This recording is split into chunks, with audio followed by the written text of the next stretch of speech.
My name is Ellsworth Wareham.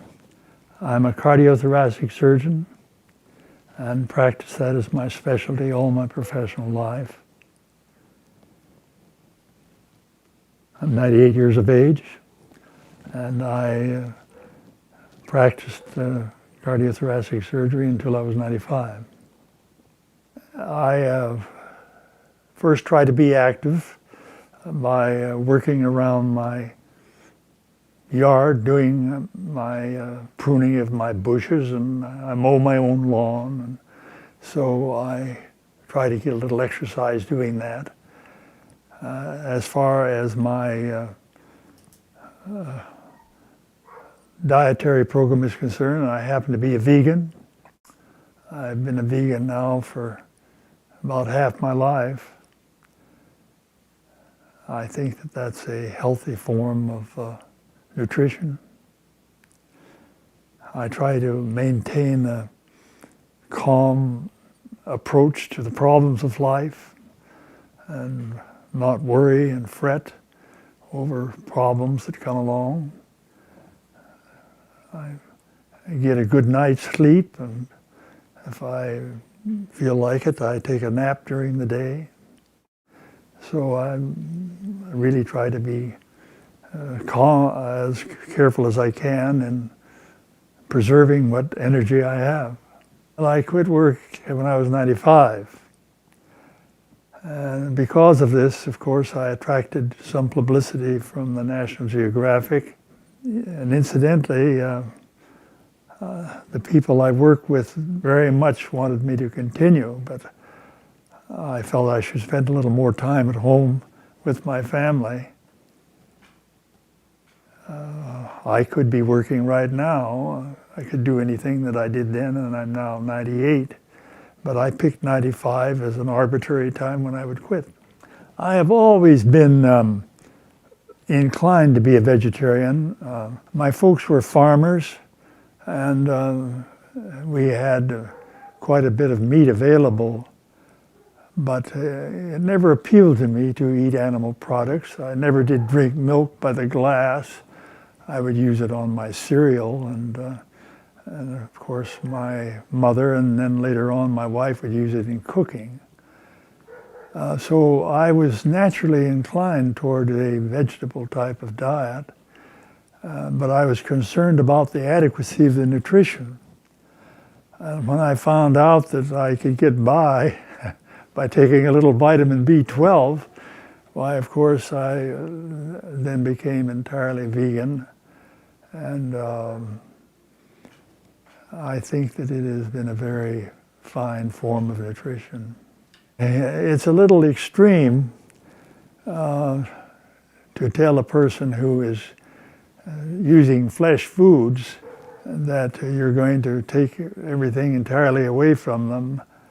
But I have, when I was in practice in medicine, I would tell the patients that the vegetable-based diet was the healthy way to go, and as much as possible we keep away from the animal products. It has to be something that the person wants to cooperate in, and people are very sensitive about what they eat.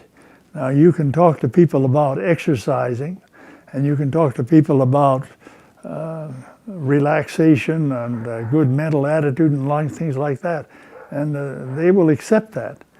But you talk to them about what they're eating, and people are very sensitive about that.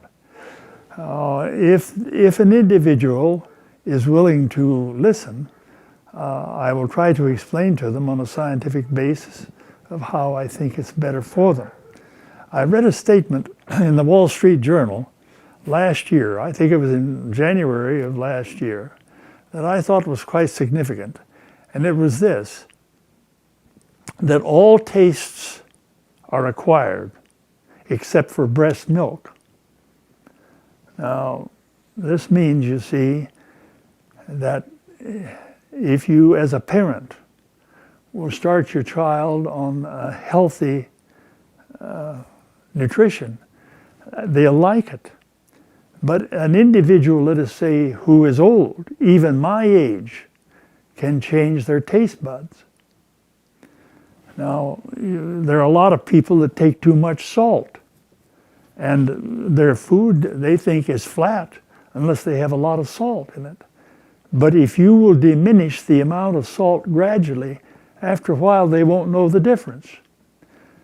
And in a matter of 3 months or so, you can do a great deal to change your taste habits if you are willing to do it.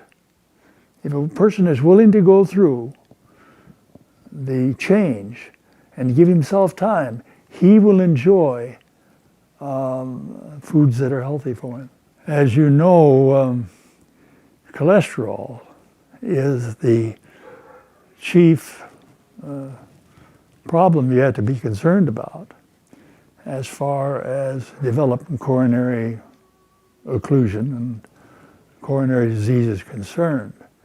If your cholesterol is under 140, very, very seldom that anybody has a heart attack with a cholesterol of 140.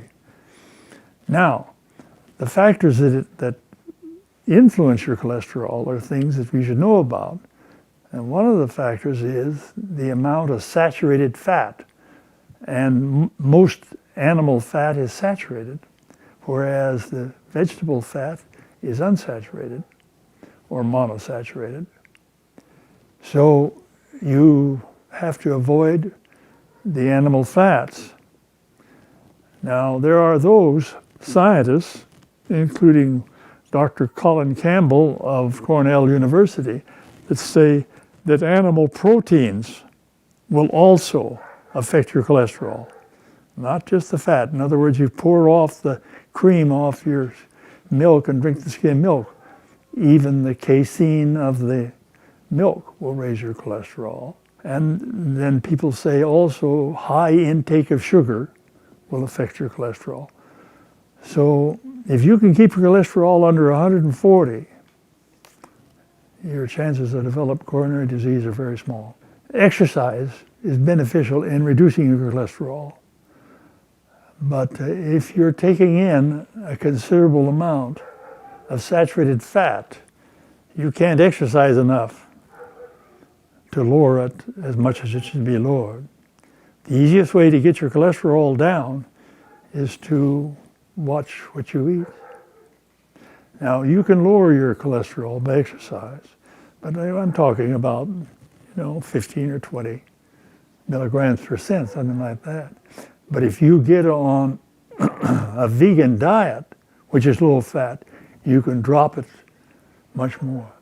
When we went abroad, we had an open heart surgery team that this would be maybe a dozen to 24 people that would go with the team and do open heart surgery in overseas countries. But this was back 50 years ago, you see, when open heart surgery is first starting out. Now, there's no need to do anything like that. Now, most of the surgery we did when we went abroad, it was for congenital heart disease, that is defects of the heart with which a person is born, holes in the heart, malformations of the valves and so forth. And the other was valvular heart disease due to rheumatic fever. We didn't do very many coronary cases when we went overseas. Coronary disease is a disease of the more developed countries.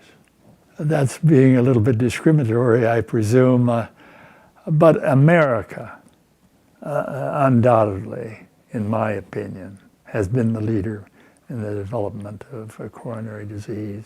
I mean, in development of treatment of heart disease. And I think has also led out in the research of the cause of the disease.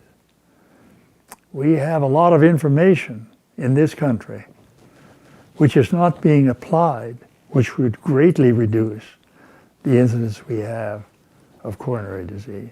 I don't know whether you've been following the news, but Mayor Bloomberg of New York has, made certain laws establishing the size of the soft drinks which you can buy and so forth and so on. And he has other areas in which he is also enforcing by law healthful habits.